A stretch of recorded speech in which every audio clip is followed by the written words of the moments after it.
नमस्कार. आज आपण बघणार आहे टाइप्स ऑफ डिझास्टर. जे काही आपत्ती असते त्या आपत्तीचे असणारे वेगवेगळे प्रकार आपल्याला बघायचे आहेत. त्यातले मेन जे प्रकार आहेत ते दोनच आहेत, नॅचरल डिझास्टर्स आणि man-made disaster.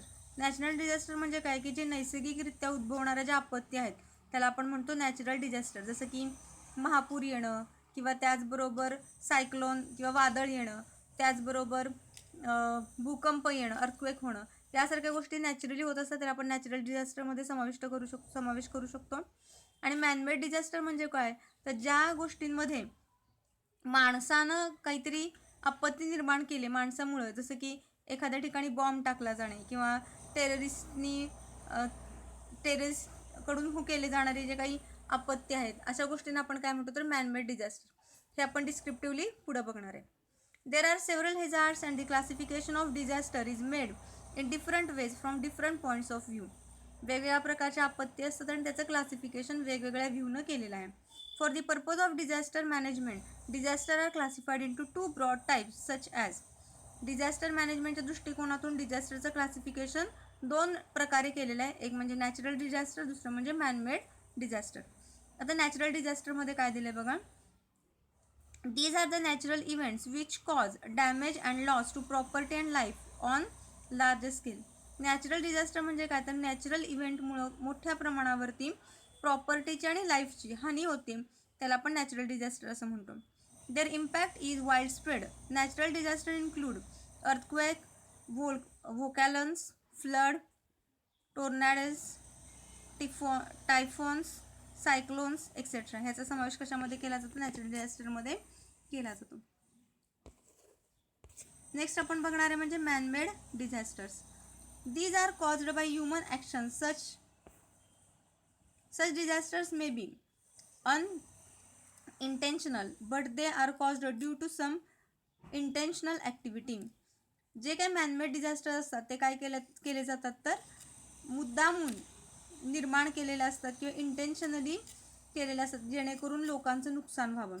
Many of such disasters are in the form of accidents which could have been avoided if sufficient precautions had been taken up. बरेचसे जे काही डिझास्टर असतात किंवा आपत्ती असतात ते ॲक्सिडेंटच्या स्वरूपात असतात. बऱ्यापैकी प्रमाणात जर आपण प्रिकॉशन किंवा काळजी घेतली तर ते आपल्याला टाळता येऊ शकतात. Man-made disaster include. आता मॅनमेड डिझास्टरमध्ये काय काय येतं, nuclear leak, chemical leak or spill over, terrorist activities, structural collapse etcetera. याचा मॅनमेड डिझास्टरमध्ये समावेश होतो. जसं की एखादी इमारत बांधताना चुकीचं जर मटेरियल वापरलं गेलं असेल, सिमेंट आणि वाळूचं प्रमाण योग्य पद्धतीने घेतलं गेलं नसेल किंवा कमी प्रतीचं लो क्वालिटीचं जर मटेरियल वापरलं गेलं असेल तर अशा गोष्टींमुळे काय होऊ शकतं तर ती बिल्डिंग कोलॅप्स होऊ शकते. हे आपण नॅचरल डिझास्टर म्हणू शकतो. किंवा टेररिस्ट ज्या ॲक्टिव्हिटीज करतात त्याला आपण काय म्हणू शकतो, मॅनमेड डिझास्टर्स म्हणू शकतो. आता जे काही नॅचरल डिझास्टर्स आहेत किंवा मॅनमेड डिझास्टर्स आहेत त्या संदर्भातली डिस्क्रिप्टिव्हली माहिती आपल्याला खाली बघायची. फर्स्ट दिलं बघा earthquake.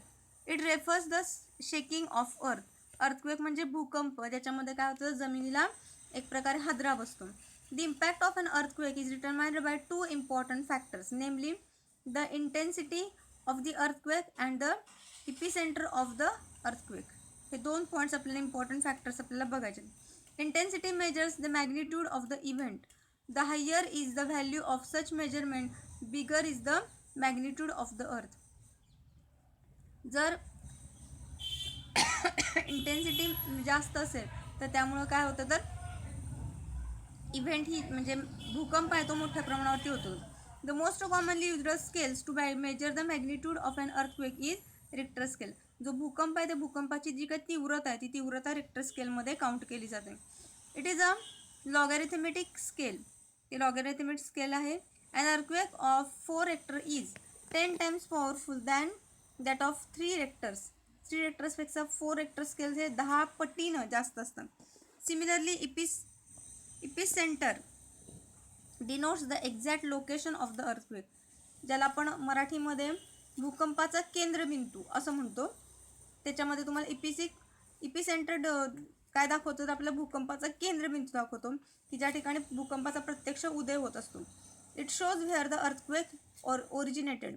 If the epicentre is very deep in the earth the impact of the earthquake on the surface is lower and vice versa.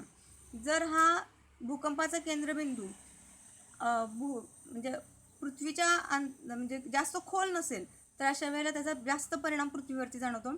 जर हा केंद्रबिंदू खूप आत असेल, खाली असेल, पृथ्वीच्या पोटात असेल तर अशा वेळेला त्याचा असणारा जो काही परिणाम आहे तो कमी प्रमाणामध्ये जाणवतो. Usually earthquakes results into damage of structure, volatile sea activity, landslide and aftershocks.